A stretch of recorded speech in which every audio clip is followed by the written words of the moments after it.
Praise God, medyo maganda po ang ating panahon ngayon. Sino po nahihirapang bumangon kanina? No, halos lahat yata tayo, no? Kasi po, medyo malamig po ngayon. Kaya sabihin mo sa katabi mo, nagagalak ako nakasama kita ngayong umaga. Sabihin mo sa katabi mo, minsan, yung pagbangon sa umaga, lalo linggo, hindi nyo napapansin? Tuwing linggo na lang, para ang sarap matulog, Parang ang hirap bumangon. Pero salamat sa Panginoon sapagkat sabi nga ng Panginoon, binigyan ko kayo ng tagumpay sapagkat ako'y kasama ninyo. Amen? Kaya nagtagumpay tayo sa nagtagumpay tayo sa mga malamig na panahon. Okay po? Minsan ba naitanong niyo po ba yung sa likod ng pangalan ninyo? Naitanong niyo po ba na ano ba ibig sabihin ng pangalan ko? Alam niyo po ba ang ibig sabihin ng pangalan ninyo? Kasi po, bawat pangalan po may ibig sabihin. Sino po nakakaalam? Pakitaas ang kamay. Yung pangalan mo, yung ibig sabihin ng pangalan mo, alam mo. Wala po nakakaalam na ibig sabihin ng pangalan nyo? Minsan, hindi nyo ba sinerch o binigyan ng to? Kasi nung naalala ko tuloy, nung nag-encounter before, may mga yung kailangan yung pangalan mo, may ibig sabihin. Kaya nung time na yon, sinerch ko yung pangalan ko at nalaman ko po yung pangalan ko. Nasa English word po, ito po ay noble. Noble po pala yung pangalan ko. Kaya minsan, hanapin nyo minsan yung kahulugan ng pangalan ninyo. Kasi ganito pala. At minsan naitanong nyo na rin po ba, paano napili ng magulang nyo yung pangalan ninyo? Sino mo nakakaalam na, pinili ng magulang ko to kasi pinagsama yung pangalan ng nanay at tatay. Di ba? Minsan ganon. Sino po yung ganon? Ako po kasi, tinanong ko yung nanay ko. May nagtaas. Tinanong ko yung nanay ko, Nay, ba't po ganon ang pangalan ko binigay? Kasi yun ang gusto ng tatay mo.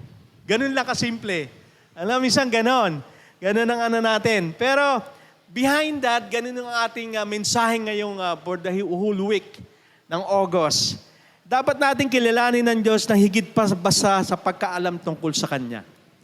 Alam niyo po, minsan ganun tayo. Alam po na ang Diyos, alam mo lang sa ganun. Pero hindi po natin alam na hinayag ng Diyos ang Kanyang sarili sa pamamagitan ng Kanyang salita, ng Kanyang mga gawa, at maging sa Kanyang pangalan.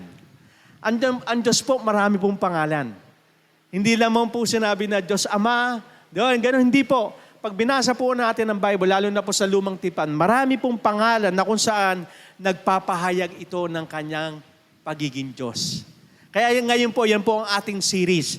Ang ating series po ay pamagat na Know God by His Name or kilalanin ng Diyos sa pamamagitan ng Kanyang mga pangalan. Bakit po napakahalaga? Tulad po ng ating series verse, makakita po natin sa Hosea 4:1b and 6a. Sabi po dito, wala na isa man sa inyong lupain ang tapat, nagmamahal at kumikilala sa akin. Napapahamak ang aking mamamayan dahil kulang ang kaalaman nila tungkol sa akin. Ibig sabihin, kung talagang mahal natin ang Panginoon, tapat tayo nagmamahal sa Kanya, kilala ba natin ang Panginoon bilang sa mga napakarami niyang pangalan? Kaya nga sinabi nga dito, kulang ang kaalaman nila tungkol sa akin, kaya napapahamak ang aking mamamayan. Kasi marami po tayo, alam natin may Diyos. Pero marami siyang pangalan na nagbibigay sa Kanya ng kakayahan. Ano mang kakayahan binibigyan yung pangalan na yon. Kaya yun yung mensahe ng Panginoon within this whole week of August. Itong month ng August na ito. Na kung saan maraming pangalan ng Diyos na kung saan, ito pala siya. Kaya sinabi dito sa Hosea, minsan, kilala natin ng Diyos, ganun na kasimple, pero wala siyang clear view. Yung malalim na clear na pagkaunawa natin sa Panginoon. Mahalaga po iyon. Lalong-lalo na po, pinapakita dito ang kahalagahan na makilala kung sino siya. Kasi kung kilala mo ang Panginoon sa pangalan niya, sa napakaraming pangalan, mensahe natin, ganun pala ang Diyos, meron pala ganito. Kaya lalo natin mauunawaan. Kaya nung panahon na yon, sinabing sa Hosea, marami ang kilala ko, pero hindi talaga kilala. Na mas malalim, yung may clear view, kaya marami napapahamak. Yun ang sabi ng Panginoon sa Hosea, sa Prophet Isaiah. Kaya kapag kilala natin ang Diyos, malalaman natin kung ano ang gusto niya, kung ano nakalulugod sa Kanya at hindi nakalulugod. Kasi pag kilala mo ang Panginoon na mas malalim, lalo sa pangalan na ating mensahe mamaya, lalo mo mauna, kaya pala. Kaya pala ganon. Kaya pinapalahanan tayo na lumago sa biyaya at pagkakilala sa Panginoon. Gusto ng Diyos na tayo lumago, mag-grow, hindi lang sa biyaya, lalo po sa pagkakilala sa Diyos. Ano po sabi dito sa 2 Pedro 3:18? Sabi po, sa halip, lumago kayo sa biyaya ng Diyos at sa pagkakilala sa ating Panginoon at tagapagligtas na Jesucristo, purihin siya ngayon at magpakailanman. Amen. Anong sabi dito ni Apostol Pedro? Hindi lamang tayo mapuno ng biyaya, kundi dapat, ano lang ba sabi dito?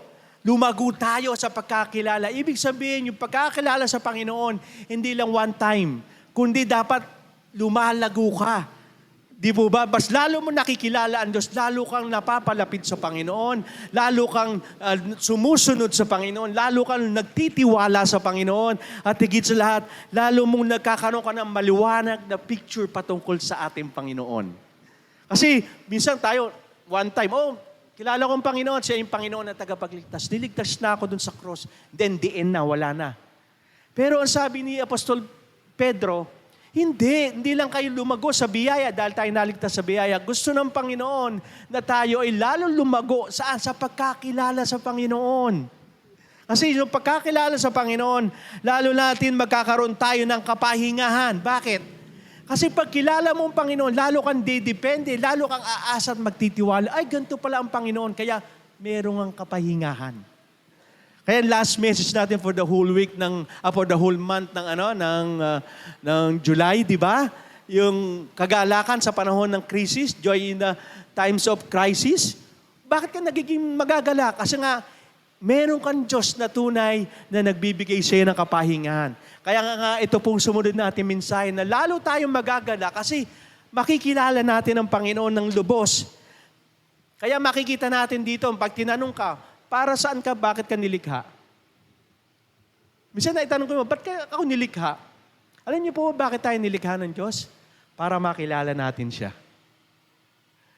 Ano po ba ang pangalawang tanong? Anong pinakamagandang bagay sa buhay mo?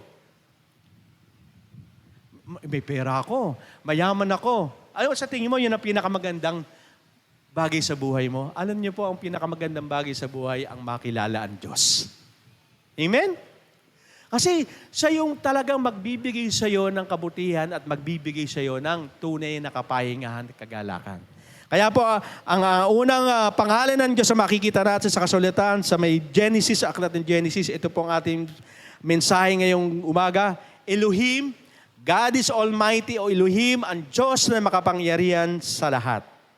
Alam niyo po ang Elohim, ay ito po Hebrew name na kung saan lumitaw po sa aklat ng Lumang Tipan, alam niyo po ba ilang beses? 2,750 times. Ibig sabihin, maraming beses na binanggit ang Diyos ay makapangyarihan sa lahat. Ibig sabihin, ito pong Elohim ay nagpapakita na ang Diyos na sinasamba natin ay ang Diyos na makapangyarihan sa lahat. At makikilala ang Diyos na makapangyarihan na makatitiyak tayo na kaya niyang gawin ang lahat at walang mahirap sa Kanya. Ano po sabi sa Genesis 35:11? Sinabi pa ng Diyos sa Kanya, ako ang Diyos na makapangyarihan, magkakaroon ka ng maraming anak, magiging ama ka ng isang bansa at ng marami pang bansa, at magiging hari at iba mo pang mga lahi. Sino po ang kausap dito ng Panginoon? Si Abraham. Kilala si Abraham. Matanda na. At ang asawa niya si Sarah, si Sarai pa noon, hindi pa bago pangalan, matanda na rin, 100 years old na. Pero, anong sinabi dito? Ulitin natin. Nung sinabi, ako ang Diyos na makapangyarihan, magkakaroon ka ng maraming anak. Hello, Lord. Alam mong baog ang asawa ko. Alam mong matanda na ako. Alam mo na ang aking asawa ay matanda na rin. Kaya nung sinabi ng Diyos, inunahan na niya agad si Abraham, ako ang Diyos na makapangyarihan. Kung ano man ang sasabihin ko, mangyayari. Di po ba?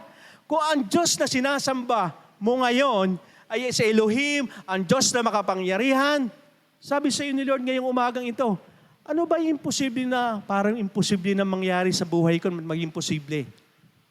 Hindi na ako makakawala sa napakarami kong kasalanan, sa aking mga nagagawang kasalanan, nababaon na ako sa maraming utang, may sakit ako, o mga bagay na para imposible nan maging posible. Pero sinasabi sa atin ng Diyos ngayong umaga, ako ang Diyos na makapangyarihan sa lahat. Na kaya kong gawin yung mga posibleng bagay sa mga imposibleng bagay sa buhay mo. Yan ang sinasabi sa atin ng Panginoon, na sa Elohim na ang Diyos natin ay ang Diyos na makapangyarihan sa lahat upang makilala natin ang Panginoon na siya ang gumagawa ng mga bagay na imposible, na maging posible. Bakit po mahalaga yun? Kasi kung alam mo ang Diyos ay makapangyarihan sa lahat, ano man nangyayari sa buhay mo na, Lord, ayoko na, walang pag-asa. At alam mo, your God is a God of Elohim na makapangyarihan sa lahat, magkakaroon ka ng pag-asa kasi yung Diyos na makapangyarihan sa iyo, na nasa iyo ang kikilos upang anumang problema mo, anumang ang alalahanin mo, anumang mga bagay na nagpapabigat sa iyo, ay kayang lutasin anumang bagay na meron ka dahil ang Diyos ay ang Diyos na makapangyarihan sa lahat. Amen? Kaya pahinga ka kasi, ay, itong Diyos ko, ito Elohim ito, makapangyarihan sa lahat. Ganyan ang sinasabi ng ating Diyos na makapangyarihan sa harapan ni Abraham. Kasi sa Abraham, wala nang silbi. Bakit? Lord, manggagaling sa akin? Hindi pa doon natapos. Ang sabi niya, magmumulang ka ng maraming bansa. Ibig sabihin, hindi matatapos sa isang anak lang, kundi diyan magsisimula ang napakaraming pagpapalain ng Panginoon, na palalayain ng Panginoon, at kasama tayong lahat doon sa pinalaya ng Panginoon. Amen? Kaya, tandaan natin na ang Diyos natin hindi lang basta Diyos na naligtas noon sa panahon pa ni Jesucristo kahit noong araw, kundi ang Diyos natin, Elohim, ang Diyos na makapangyarihan sa lahat. Kaya kasi pag alam mo yun, yung Diyos na sinasamba mo ay makapangyarihan sa lahat, pagkakatiwalaan mo siya, tama? Halimbawa na lang, may isang tao kayo na alam mo makapangyarihan yun na kayang gawin, hindi ka lalapit, hindi ka magtitiwala. Diba, lapit ako dito kay Mayor. Bakit? Lahat ito, binibigay ito, kayang-kayang gawin ito eh. Mayor lang yun. Di ba, minsan? Pero, ang sinasabi sa atin ng Panginoon, ako yung Diyos na makapangyarihan na pwede mong lakakan o bigyan ng pagtitiwala at higit dito, ito yung Diyos natin na makapangyarihan sa lahat dahil ang Diyos ang lumikha ng lahat. Ito pa yung kapangyarihan niya. Tingnan mo yung paligid mo. Tingnan mo. Siya may lalang yan. Miski yung katabi mo, siya rin ang may lalang yan. Alam niyo po sa Hebrew ng bara, ano yung bara? Ibig sabihin po, lumalangan ng isang bagay na walang pinagkunan. Halimbawa na lang, kotse. Pag gagawa ako ng kotse, may pagkukunan ako. Tama? Na pwedeng bakal, plastic, saka bronze, para makagawa ako ng kotse. Si Lord, hindi. Hindi ganon. Lumikha siya ng mga bagay nang walang pinagkunan. Ano po sabi dito sa atin sa Psalm 33:8-9? Ang lahat ng tao sa daigdig ay dapat matakot sa Panginoon dahil nang siya'y nagsalita, nalikha ang mundo. Siya'y nag-utos at lumitaw ang lahat. Ano ibig sabihin dito? Nagsalita lang ang Diyos, lumitaw ang lahat. Wala siyang pinagkunan. Oh, gumawa ko ng idea bago gumawa ako ng tao. May idea ako, gumawa ko ng isdak, may pagkukunan akong prototype. Walang ganon. Kundi ang Diyos, pag sinabi nga lumitaw ka, litaw. Pag sinabi kong, ikaw, dagat, ang ganda lang pasigan, hanggang dyan ka lang, hindi ka pwedeng lumampas, nangyari. Ganon ang kapangyarihan ng Panginoon. Nung nilikha niya ang sangkatauhan, wala siyang pinagkunan, wala siyang hiningan ng opinion. Ano gagawin natin? Hindi. Kundi sa kapangyarihan niya, nilikha niya ang lahat ng nakikita natin. Kaya pag sinabi ng Diyos, mangyayari. Ano po ang implication sa atin nito? Oo, pastor, nakita ng lahat. Pag sinabi ng Diyos, ililigtas kita, ililigtas ka niya. Amen? Pag sinabi ng Diyos, palalayain kita, palalayain kita. Pag sinabi ng Diyos, pagagalingin kita, pagagalingin kita. At pag sinabi ng Diyos, may kagalakan ka sa akin, pumanatag ka, mangyayari yon. Amen? Sinabi ng Diyos yun. Ang bawat salita ng Diyos mangyayari sa atin. Minsan hindi lang natin pinaniniwalaan. Mas pinaniniwalaan natin yung ibang tao. Mas pinaniniwalaan natin ang social media. Mas pinaniniwalaan natin yung mga bagay na hindi dapat paniwalaan.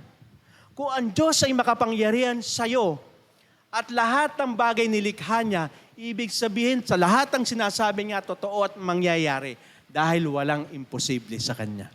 Amen? Ganon ang ating Diyos. Elohim ang makapangyarihan Diyos na may lalang ng lahat ng ating nakikita. Ang dakilang pagpapamalas ng kapangyarihan ng Diyos. Ang Diyos ang lumikha ng lahat ng yan dahil siya ay ang Diyos na walang hanggan. Nakakatuwa, no? Di ba, yung Diyos na panahon lang ng lumang tipan, may expiration. Hindi. Walang hanggan yung makapangyarihan Diyos na sinasamba natin. Magpakailan naman. Ano sabi sa Salmo 90 verse 2? Anong sabi po? Bago nyo palighain ang mga bundok, ang mundo at mga sanlibutan, kayo'y nariyan na, sapagkat kayo'y Diyos magpakailanman. Pasimula pa lang ang Diyos nandun na. Wala pa nilikha, nandun na ang Diyos. Kaya the Alpha and Omega. Siya yung Diyos na walang katapusan. Kung ang Diyos mo na walang katapusan, na ang Diyos mo ang makapangyarihan sa lahat, panatag ka. Kasi nga, ibig sabihin, mawala man ang mundong ito, mawala man ang katabi mo, hindi naman ngayon, ano? Pero ang Diyos na sinasamba mo makapangyarihan sa lahat, mananatili magpakailanman. Walang expiration. Ibig sabihin, yung kanyang kapangyarihan, wala na expiration. Siya lang, walang hanggan na nilalang na hindi nakatali sa panahon. Ang Diyos natin, hindi ito nakalagay sa panahon lang nung lumang tipan yan. Hindi. Panahon lang ng bagong tipan yan. Hindi. Iba na panahon natin ngayon. Iba na generation natin ngayon. High-tech na. Wala kay Lord John. Wala siya sa time. Wala din siya pwedeng hawakan ng panahon, ng oras, anumang bagay, kundi ang Diyos ang nagbibigay ng lahat anuman ang panahon. Ibig sabihin, yung Diyos ni Abraham noon, ang Diyos natin ngayon at magpakailanman, siya pa rin ang Diyos na Elohim na makapangyarihan sa lahat. Amen? Ibig sabihin, ano implication sa atin noon? Na ibig sabihin, kahit tayo nagbabago, pero ang Diyos hindi nagbabago. Ang Diyos pa rin, siya makapangyarihan sa lahat. Ito rin na sinasabi sa aklat ng Isaiah. Sabi po sa Isaiah 40:28. Hindi nyo ba alam o hindi nyo man narinig, ang Panginoon ang walang hanggan Diyos na lumikha hanggang sa dulo ng mundo. Hindi siya napapagod o nangihina at walang nakakaarok ng kanyang pangunawa. Ganon ang Diyos na makapangyarihan sa lahat. Walang hanggan. Ibig sabihin talaga, siya yung Diyos na nagbibigay sa atin na lalo tayong umasa at magtiwala sa Kanya. Dahil yung sinasamba natin Diyos ay tunay na buhay. Amen? Na siyang lumikha hanggang dulo. Kaya nga sabi ko sa inyo, mabago man ang henerasyon, si Lord pa rin ang nagbigay ng mga bagay na yan. Nagpapakita ng kawalang hanggan. Kung ang Diyos ang lumikha ng lahat ng bagay, ay siya rin ang Diyos na hindi nagbabago. Kaya sinabi ko, napauna ko na kanina. Bakit po? Ano sabi dito sa Hebrews 13:8? Si Jesucristo ay hindi nagbabago. Kung ano siya noon, ganun din siya ngayon at magpakailanman. Triune God sila eh. Pinag-usapan kanina natin, lumang tipan, di po ba? Pero triune God sila, iisa silang Diyos. Kaya nga si Jesucristo nandun na before na ginawa ang mundo eh. Ang banal na Espiritu nandun na. Kaya nung sinabi ng Diyos Ama, likhain natin, plural, may kasama. Kasama na niya ang Diyos, si Jesucristo noon. Kaya nung nagsabi dito si Jesucristo na hindi nagbabago, ganun din ang Diyos Ama. Ang banal na Espiritu, nananatili, the same God, nung simula pa noon hanggang ngayon at magpakailanman, hindi nagbabago. Yun ang kagandahan. Kahit tayo ay nagbabago, pero ang Diyos na sinasamba natin makapangyarihan, He never changed. Hindi siya nagbabago.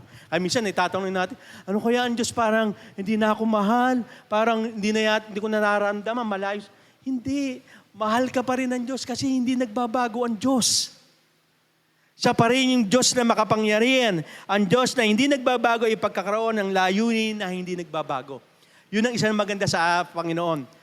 From the beginning, from the book of Genesis, pag binasa po natin yon, ano plano ng Diyos? Na makasama tayo for eternity.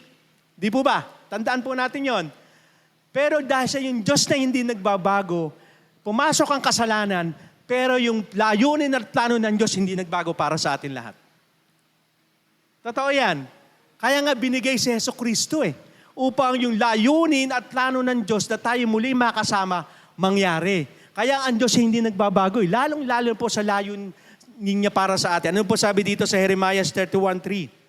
Noong una, ang Panginoon ay nagpakita sa mga Israelita at nagsabi, iniibig ko kayo ng pag-ibig na walang hanggan. Kasi nga, ang Diyos natin walang hanggan. Sabi dito, sa aking kagandahan loob, pinalapit ko kayo sa akin. Yaan yung layunin ng Diyos sa atin. Hindi nagbago. Kahit si Eva at Adan ay nagkasala, hindi nagbago yung layunin na tayo palapitin ng Diyos para sa Kanya. Kaya nga binigay si Jesucristo upang tayo muling mapalapit sa Kanya dahil tayo nahiwalay sa kasalanan na ating namana noon sa ating mga ninuno. Pero sabi nga ng Diyos, ako yung Diyos na hindi nagbabago. Ako yung Diyos na makapangyarihan sa lahat. Ako yung Diyos na nanatili ang pag-ibig ko sa inyo magpakailanman, walang hanggan. Kaya yung Diyos na hindi nagbabago, yun pa rin ang Diyos na hindi nagbago para sa layunin niya sa ating lahat. Gusto ng Diyos lahat tayo makasama niya. Gusto ng Diyos lahat tayo magkaroon ng buhay na walang hanggan. Dahil ang Diyos natin makapangyarihan, kaya patuloy at patuloy siya lumalapit sa atin at maranasan natin yung layunin sa pamamagitan ng pag-ibig niya sa katauhan ni Jesucristo. Kaya nga yung sinabi, kung sino man na kay Kristo, mayroon ng buhay na ganap at kasiyasiya. Buhay na walang hanggan. Kung ang ating Diyos ay makapangyarihan sa lahat, na may lalang ng langit at lupa, ang Diyos din ay makapangyarihan dahil kayang baguhin ng Diyos ang ating pagkatao. Sino po dito yung minsan nagsabi na, nung araw, gusto ko mabago na, pero hindi mo nagagawa. Nangyari po kasi sa akin yun. Sabi ko, Lord, gusto ko na mabago. Nalulungkot lang ako, umiyak pa ako, Lord. Pero ang pagbabagong nyo, hindi kasama si Lord. Kaya, hindi na bago. Kaya napapakanta lang ako, gusto kong bumait, pero di ko magawa. Di ba may ganyan kanta? Kaya kasi sabi ni Apostol Paul di ba? Kung yung mga bagay na ayaw ko, siyang kong nagagawa. Yung mga bagay na gusto kong gawin, hindi ko nagagawa. Bakit? Kasi may kasalanan. At pag walang Diyos sa buhay mo, hindi mo kayang mabago ang pagkatao mo. Sino po naniniwala na nabago ka dahil sa sarili mo lamang? Wala, no? Pero masasabi natin, nabago ako dahil sa tulong ng ating Panginoong Jesucristo. Sa kapangyarihan niya. Marami nga sa mga NBB, sabi niya, Pastor, kundi dahil sa Panginoon, ang hirap tanggalin ng ganitong bisyo. Kaya nga sabi, bisyo na to. Di ba? Mga ganun. Ang hirap. Pero dahil sa kapangyarihan na nagbabago sa ating pagkatao, dahil yon sa kapangyarihan ng Diyos. Isang bagay na mayroon tayong Diyos na makapangyarihan sa lahat. Kaya hindi mo pwedeng sabihin, Pastor, hindi na ako mababago. Talaga, hindi ka na mababago na sa sarili mo. Kasama mo dapat ang Diyos. Kaya ako pag minsan nakakapanood, ay nabago na raw ito at pag wala ang Diyos, sabi ko hindi magtatagal. Nangyayari nga, bakit? Kasi sa kakayahan nila, ginagawa yung pagbabago, hindi mo kaya. Hindi mo kaya unless sa kapangyarihan ng Diyos. Ayan nga sinasabi sa pangalawang Korinto, sabi ni Apostol Paul sa 3:18, sabi dito, at dahil naalis na ang takip sa ating isipan, nakikita na natin ang kapangyarihan ng Panginoon. At ang kapangyarihan ito'y mula sa Panginoon. Sabi dito, na siyang Espiritu, ang siyang unting-unting bumabago sa atin hanggang tayo maging katulad niya, Christ-likeness. Hindi po natin kayang baguhin unless sa tulong ng kapangyarihan ng Diyos. Yan ang kapangyarihan ng Diyos. Way back tayo. Kung titignan mo yung sarili mo ngayon sa salamin, at ngayon tignan mo, parang mangingiti kayo, no? Parang imposible. Ba't naging posible? Minsan nga nag-mentoring kami ng mga pastor ng Thursday. Nasabi nga namin, Pastor, kung titignan ko, imposible mangyari. Pero naging imposible dahil sa kapangyarihan ng Diyos. Alam niyo po ang pinakamaganda sa Panginoon? Hindi siya kumukuha ng mga taong extraordinary, yung mga magagaling talaga. Ang kinukuha ng Diyos, yung maraming may amat, yung may mga tama. Totoo yan. Di po ba? Bakit? Kasi pag yun ang nabago, ibig sabihin kapangyarihan talaga ng Diyos ang nangyari sa buhay niya. Amen? Lahat naman tayo may amat sa... O, di ba? Lahat tayo nagkakamali pa rin. Lahat tayo may kasalanan pa rin. Pero dahil sa kapangyarihan ng Diyos na nagbago sa ating pagkatao, ano nangyari? Ano nangyari? Nabago tayo yung ating pagkatao at ang pagbabagong ito ay ipagpapatuloy ng Diyos sa atin. Ito pinakamaganda pa. Kahit ikay nabago na, hanggang dito na lang, hindi. Ipagpapatuloy pa ng Diyos yung pagbabago na ibinibigay sa atin ng Panginoon. Ang sabi sa Filipos 1:6. Natitiyak akong ipagpapatuloy ng Diyos ang mabuting gawain na simulan niya sa inyo hanggang sa araw ng pagbabalik ni Kristo Jesus. Ibig sabihin po, natitiyak. Sigurado, hindi tsamba. Kaya yung nangyayaring pagbabago sa atin, hindi po tsamba yan. Hindi po coincidence lang yan. Ay, nabago ako, coincidence lang. Ay, tsamba lang, nabago. Hindi. Kasi si Lord pinagpapatuloy-tuloy hanggang sa mamatay ka na, yung pagbabago mangyayari sa'yo. Yun nga po ang napakaganda sa Panginoon. Dahil siya'y makapangyarihan, walang pwedeng humadlang. Pero kailangan din, may cooperation ka. Hindi po pwedeng, di ba? Faith without work is dead. Ganun po yun. Kapag gusto ni Lord na baguhin ka, kailangan may kooperasyon ka. Dulong ka sa sugal. Lagi ka nasa loto. Ano kaya? Hindi mo na ako tumatay. Pero lumalapit ka. O anong lumabas sa wedding? Nagtatanong ka pa. Yung mga gano'n na, imbes na yung mga bagay na gusto kang ni Lord tanggalin, lumalapit ka pa. Tulad sa buhay ko po, niiwasan ko na mag-inom. Kaya hindi na po ako pumunta sa umpukan eh. Kasi pag napunta po ako sa umpukan, isang tagay, hindi na isang tagay, isang case na ang nangyayari.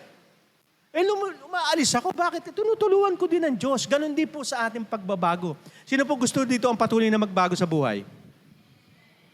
Tulungan din natin ang ating sarili. Kasi si Lord, gusto yon. Kaso may free will po tayo. At ang gusto ng Diyos, yung pagbabago nito magpatuloy sa atin dahil siya yung may kakayahan nito. Kaya nga sabi sa Filipos 2:13, di ba? Ang Diyos pa rin na nagbibigay ng pagnanais upang masunod natin siya. Ibig sabihin, ka-teammate natin si Lord. Dahil siya yung makapangyarihan sa lahat. At ang pagbabagong ito higit pa sa ating inaasahan. Ito pa, ipagpapatuloy yung pagbabago sa atin. Ito pa maganda kay Lord dahil makapangyarihan sa Elohim siya, higit pa sa inaasahan pagbabago mo ibibigay ko. Ganon si Lord. Ano sabi dito sa Ephesians 3:20? Sa makakagawa na higit pa sa hinihiling o inaasahan natin sa pamamagitan ng kapangyarihang kumikilos sa atin. Ano kumikilos? Kapangyarihan ng Diyos. Kaya yung mga bagay na hindi mo inaasahan, higit pa. Ako nga po, sabi ko po sa inyo, nag-usap-usap kami mga pastor, napahanga kami. Sa tanang buhay po namin, ang gusto lang namin mabago. Magpatuloy yung pagbabago. Pero hindi po namin inaasahan na magiging pastor kami. Di po ba? Bakit? Dahil sa kapangyarihan ng Diyos. Madalas ko po sinasabi sa inyo, hindi ako pwede magsalita dito, nabubulol ako, para ako si Moses. Hindi niyo po akong tumayo dito sa dami po, marami akong ginawang hindi maganda. Kaya nga sabi ko sa inyo, nung ako hindi pa nababago, baka hindi niyo ako gustong kasama eh.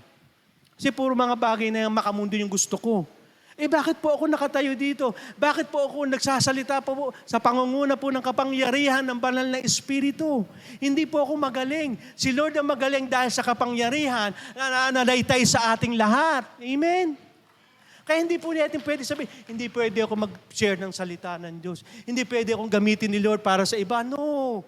Ang kapangyarihan na meron, sino nagsabi dito? Si Apostol Paul, isa rin kapangyarihan na meron tayo dahil ang Diyos natin ay hindi nagbabago. Ang Diyos natin ay makapangyarihan sa lahat, Elohim, as ang Diyos na meron ka ngayon sa buhay mo.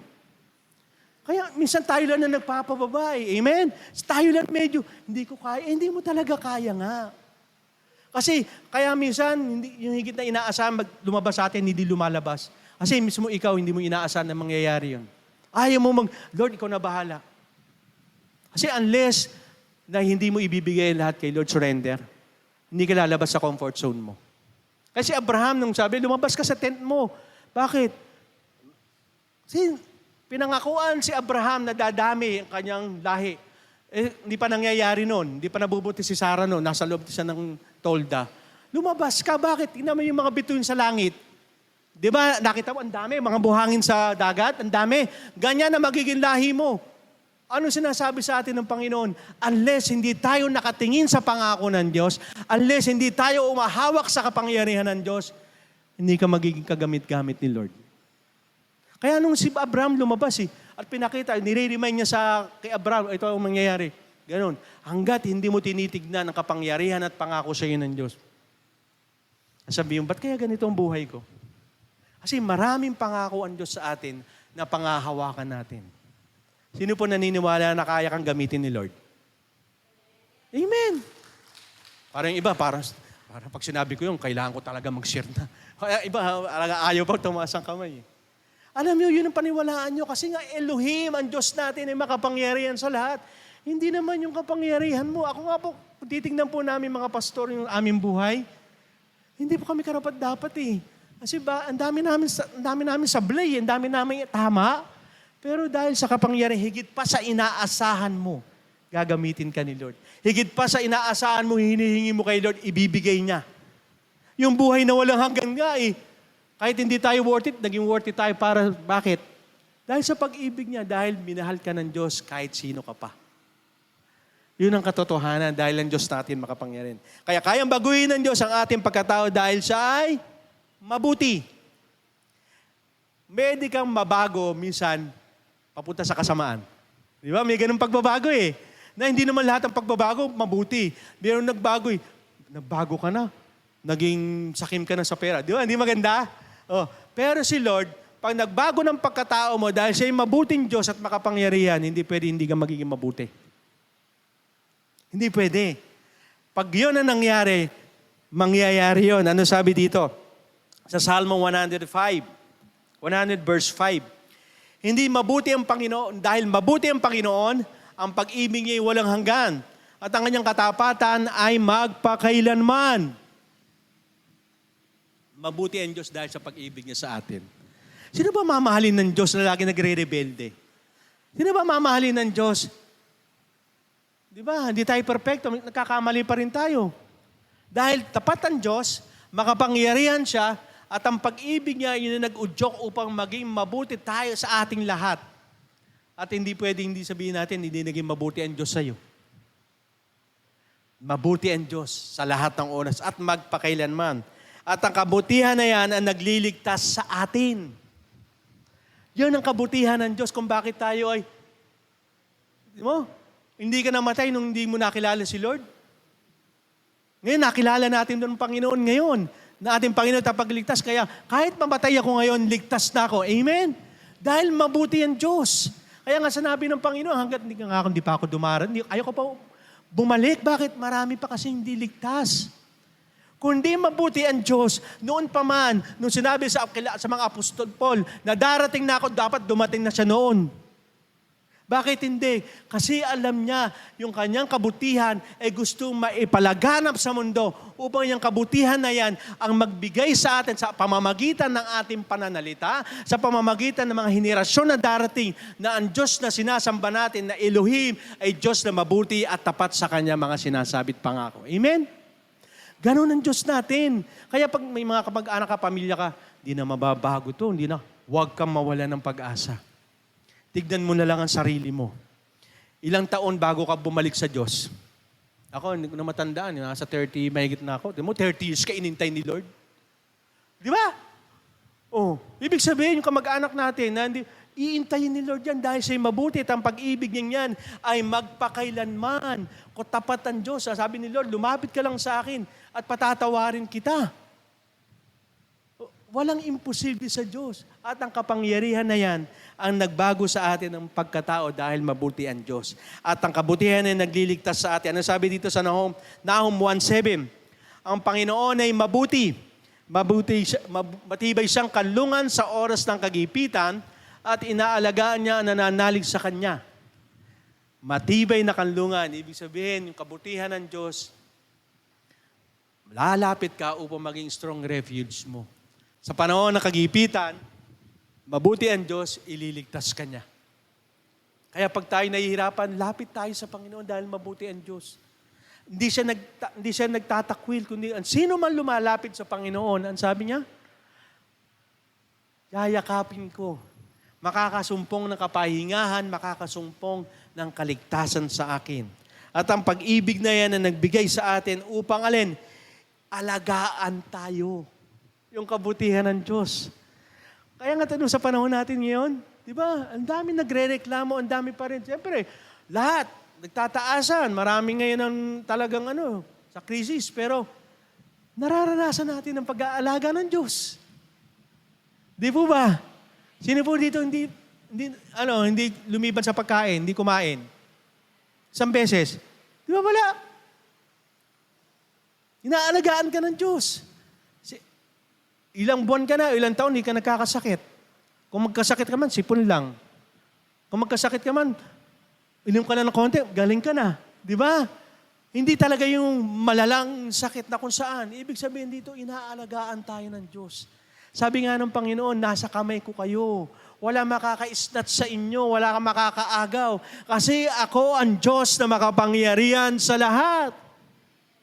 Naligtas kayo. Ano mang gera sa ibang bansa, ano mang paninikil ng ibang bansa sa atin, ng China, hindi ka matatakot sapagkat alam mo na inaalagaan ka ng Diyos, na ang Diyos Elohim na makapangyarihan sa lahat. Kaya nung sa akin, dami mga bali-balita, China, lalabanan tayo. Bakit? Ang Diyos ang makapangyarihan na meron ako ang lalaban sa kanila. Amen? Ang Diyos na makapangyarihan ang magtatanggol at mag-aalaga sa atin. Huwag tayong matatakot. Kakagulo na. Taas ang presyo ng langis. Sa China, wala na. Baka sakupin na tayo, magkagera na rito. Alalahanin mo ang Diyos mo. Ang pangalan niya ay Elohim. Bakit po? Kaya nga yung sinabi sa Hosea, kaya napapahamak ng aking mamamayan, hindi na ako kilala. Pag kilala mo ang Diyos, katulad na sinabi ng Diyos ngayon, kanyang pangalan Elohim, hindi ka matatakot Lalo kang lalapit sa Panginoon. Lalo kang magbibigay ng tiwala sa Kanya ng lahat-lahat. Dahil sa Kanya, walang imposible. Kayang baguhin ng Diyos ang ating pagkatao dahil siya ang nagbibigay buhay. Kung siya yung nagbigay buhay sa'yo, hindi ka takot ano mang mangyari sa buhay mo. Una, sinabi, di ba, siya yung nagbabago ng ating pagkataon para mapabuti tayo. At pangalawa ito, Huwag kang matatakot sa nangyayari. Baka mamatay na tayo. Bakit? Wala na tayong makain. Baka gumera na. Lumaki pa ang inflation. Wala na tayong mabili. Ayun, mamamatay tayo. Huwag kayong mag-alala. Dahil ang Diyos natin makapangyarihan. Sabi sa Hope 33:4, ang Espiritu ng Diyos na makapangyarihan ang gumawa sa akin at nagbigay buhay. Ano ginamit ng Panginoon? Kapangyarihan niya na upang magbigay buhay. Kilala niyo si Job? Di ba? Si Job nawala ang lahat. Ang anak niya, ang kayamanan niya, may sakit pa. Di ba? Yung sakit, okay lang, konting lang. Sakit na nakakadiri. Pero ano sinabi ni Job? Ito, ang Espiritu ng Diyos na makapangyarihan ang gumawa sa akin at nagbigay buhay sa akin. Ibig sabihin, yung Diyos na makapangyarihan sa iyo, ang Diyos pa rin na magpapahaba ng buhay mo. Siya pa rin yung magbibigay sa'yo kung anong gagawin mo. Naalala ko tuloy yung kwento. Alam yung kwento ng astronaut? Naalala niyo yan? Kwento ko na lang ulit. Yung astronaut na ito, nagdadrive sa highway. Nasiraan. Hinto siya. Astronaut, binuksan niya yung hood. May dumating na isang matanda. Sabi niya, Toy, tulungan kita. Ay, hindi. Kaya ko to. Astronaut po ako Ganun. Nagyayabang po Basta yung matanda, nandun lang. Naka-park doon. 30 minutes ang lumipas. Lumapit ulit yung matanda. Sabi niya, tulungan na kita. Kasi hindi mo yata kaya, baka matulong. Hindi, kaya ko to. Astronaut nga ako, lumilipat, may spaceship nga kami sa ibang planeta pa Kaya ko po ito. Umabot na isang oras. Hindi pa rin nagagawa. Siyempre, yung matanda, lumapit na. Tulungan na kita. Siyempre, na rin yung sige po, kung kaya nyo. Sabi gano'n. Wala pang 5 minuto nagawa yung sasakyan. Di, takaw yung astronaut. Sabi niya, Paano na nagawa yun? Tala ko, nabot ako 1 hour. As absolute, alam ba ko sa mechanical engineering? Alam ko din po yan. Bakit nagawa niyo po yan? Hindi mo ba ako kilala? Ako si Henry Ford. Ako gumawa ng kotse na yan. Di ba Ford yan? Ako gumawa niyan. Ano po implication sa atin? Kung ang Diyos ang nagbibigay buhay sa atin, ang problema natin, gagawa natin yung buhay natin, hindi na nakaangkla sa Diyos eh. Kaya marami tayong buhay na nasasayang kasi hindi sa pamamaraan ng Diyos. Yung may nagbigay ng buhay, yung manual, si Lord. Kung gusto nyo humaba buhay nyo, lagi kayong dumikit kay Lord kasi yung manual, si Lord ng buhay natin. Halimbawa, kapag may cellphone kayo, pag hindi nyo binasa yung manual, sinaksak nyo sa 220, 110 pala yung charger. Di ba, sabog? Ganon na nangyayari sa buhay natin. Kaya ko to, matalino ko. Ang dasang akong pinag-aralan. Ano nangyari sa buhay mo? Yung buhay mong walang kabuhay-buhay. Di ba? Pero nang pumasok si Jesus, ang ating Panginoon, sa iyong buhay, nagkaroon ng buhay. Amen? Yung buhay na walang kabuhay-buhay, nagkaroon ng tunay na buhay sa ating lahat. Kasi ang kapangyarihan ng Diyos, yun po ang kumikilos sa atin. At maging ang ating pangangailangan para mabuhay ay Kanyang ibibigay, hindi lang yung buhay na meron tayo. Even yung lahat ng ating pangangailangan, ibibigay niya. Yun ang Diyos na makapangyarihan sa ating lahat. Kaya lalo sa atin ngayon, di ba? Dami nag-aalala. Kaya nga ba ibigay ni Lord? Yung pambayad ko sa kuryente, ang laki ng kuryente namin, 10,000. Ang tubig namin, 2,000. Yung upa namin sa bahay, 15,000. Paano na pagkain namin? Hindi, nga na lang. Minsan ganun tayo, di ba? Kung ang Diyos ang nagbigay sa iyo ng buhay, ito maganda sa Panginoon. Patuloy kong pahahabain ang buhay mo sa pamamagitan na ibibigay ko lahat ng pangangailangan mo. Ano po sabi dito sa Gawa 17:25? Hindi siya nangangailangan ng tulong mula sa tao dahil sa mismo ang nagbibigay ng buhay sa atin. Maging lahat ng pangangailangan natin. Ang liwanag na ang Diyos ang nagbibigay sa iyo ng buhay at hindi doon natapos. Kaya nga kanina sinabi, hindi natatapos yung paggawa ng ng mabuti ng Diyos sa atin, magpapatuloy. At maging ang pangangailangan natin ay patuloy na isusustain ni Lord. Yung pangangailangan lang yung need lang. Kasi hindi naman talaga iba, hindi naman need talaga, want na yung iba. Hindi ibibigay kasi si Lord yung makakabuti, yun ang ibibigay niya sa iyo. Kasi yun ang ating Diyos. Kaya kung sa panahon ngayon nakakaranas tayo ng kagipitan, sa panahon ngayon para nawawala yung ating kapayapaan sa nangyayari sa mundong ito, anumang bagay na meron na panggugulo na kaaway, lagi mong tandaan, ang Diyos ko ay Elohim. God is Almighty. Aking Diyos ay makapangyarihan sa lahat. Kaya anuman ang sitwasyon mo ngayon, anumang bagay ang kinaharap mo ngayon, ang Diyos pa rin na makapangyarihan sa lahat. Ang Diyos na nagbigay sa iyo ng buhay na walang hanggan. Amen? Sabi mo sa katabi mo, makapangyarihan ng Diyos natin. Hindi lang makapangyarihan, siya ang pinakamakapangyarihan sa lahat. Walang tatalo. Kaya tandaan po natin, Elohim. Sabi mo sa katabi mo, Elohim. Hindi nahihilo yan. Hindi natutulo. Elohim, sabi mo. Baka natutulo, nahihilo na. Elohim. Ayan. Alam niyo bakit? Nung binagay na mensahe ni Lord to, lalo ko naunawaan yung Diyos ko pala. Ayan, Diyos, makapangyarihan na kayang gawin ng lahat. Amen? Sino po dito ang nangangailangan ngayon? Maging tapat po tayo. Mayroon tayong mga battle ngayon sa ating buhay ngayon. Sino? Itaas natin. Alam ni Lord yan. Naniniwala kayo na makapangyarihan ng Diyos. Nung sinabi kay Abraham, ako ang Diyos na makapangyarihan, imposible na magkaanak siya. Naniniwala ba kayong imposible sa inyo magiging posible? Amen! Ay lahat tayo manalangin. Lahat naman ng taas, gusto ko na ilapit mo sa Panginoon yung mga alalahanin yung problema na yan kay Lord. Pag tayo mananalangin ngayong umaga. Let us pray. Lord and Heavenly Father, Lord, nakita niyo po, Panginoon, sa amin, lalo na po sa mga nagtaas, yung may need sila. Alam namin, Panginoon, na walang lihim sa inyo. Pero Lord, gusto mo rin manggaling sa aming mga labi. Sa amin, Panginoon, Lord, kailangan namin kayo. May problema kami, Panginoon. Meron kaming kinaharap ngayon na sitwasyon, Lord, napakabigat. Parang ang hirap na maka-escape dito, parang wala nang daanan patungo dun sa solusyon. Pero Lord, Yung sinabi mo kay Abraham, na ikaw ang Diyos na makapangyarihan sa lahat. Lord, paano sinabi mo, Lord? May pag-asa. Kaya kitang alisin sa sitwasyon na parang lugmok ka na baon ka na sa sitwasyon na ayoko na. Talikuran ko na ang aking pananampalataya. Pero sabi ni Lord, I am the God, He is Almighty. Elohim. Lagi natin tandaan niyan. Kung ano man sitwasyon natin ngayon, tandaan mo, ang Diyos na sinasamba mo, yan Diyos na makapangyarihan sa lahat. Maging sa panahon ni Abraham, sa panahon natin ngayon, at magpakailanman, siya pa rin ang Diyos na makapangyarihan sa lahat. Paniwalaan mo yan. Ipagkatiwala mo ngayon. Sabihin mo sa Panginoon, Lord, nilalapit ko. Sabihin sa mga labi mo.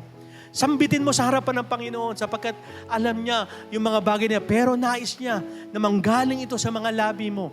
Magtanim ka ng mga bagay na kung saan na parang buto. Na kung saan yung butong ito ay magbubunga na mabubuti at maganda at solusyon sa buhay mo. Lord, sabihin mo, Lord, alam ko, bibigyan mo ng solusyon ito. Lord, alam ko na may pangako ka sa akin. Alam ko, Panginoon, ako'y inaalagaan mo. Ako'y, Panginoon, ay iniingatan mo. Ako, Panginoon, ililigtas mo sapagkat makapangyarihan kayong Diyos. Alam ko, Panginoon, tatanggalin mo ako sa mga tanikala, Panginoon, na patuloy na nakaangkla sa aking kamay, sa aking paa upang hindi mo ako magamit, Panginoon. Yung layunin mo sa akin, Lord, yun ang mangyari, Panginoon. Sapagkat, Lord, ang pinakamagandang mangyari sa buhay ng tao ay ang makilala kayo. Makita namin, Panginoon, na kumikilos ang iyong kapangyarihan sa amin. Hindi dahil, Panginoon, na magaling kami, dahil ang kapangyarihan nyo lamang ang magtataglay ng aming kalayaan. Ang magtataglay, Panginoon, upang muli kami manumbalik kung saan mo kayo itinalaga. Yon ang tunay, Panginoon, ang makilala kayo. Turuan mo kami, Panginoon, na laging lumapit sa inyo sa pamamagitan ng pananalangin. Tulungan mo kami, Panginoon, na bawat sandali ng aming buhay, kayo ang makita namin. Na bawat magkaroon man kami ng problema sapagkat hindi niya mawawala dito sa mundong ito. Pero Lord, lagi namin iisip, ilalagay sa puso namin na ang Diyos namin ay Elohim, ang Diyos namin ay makapangyarihan sa lahat, ang Diyos namin pag sinabi ay mangyayari. Lord, yun ang aming pangahawakan. At ngayon pa lamang, nagpapasalamat na kami, Panginoon. Pasalamat na kami sa katugunan ng mga panalangin namin. Salamat, Panginoon, sa pagliligtas mo sa amin. And for the near future, Lord, nagpapasalamat na kami sa pagliligtas at tagumpay na ibibigay mo sa amin. Sapagkat kayo ang Diyos na hindi nagbabago. Kayo ang Diyos ngayon at magpakailanman. You are the Alpha and Omega. Kayo ang Diyos na mananatiling makapangyarihan sa lahat. Maraming pong salamat. Ito po ang aming dalangin sa pangalan ni Jesus. Ang lahat ay magsabi ng Amen. Palakpakan natin ng Panginoon.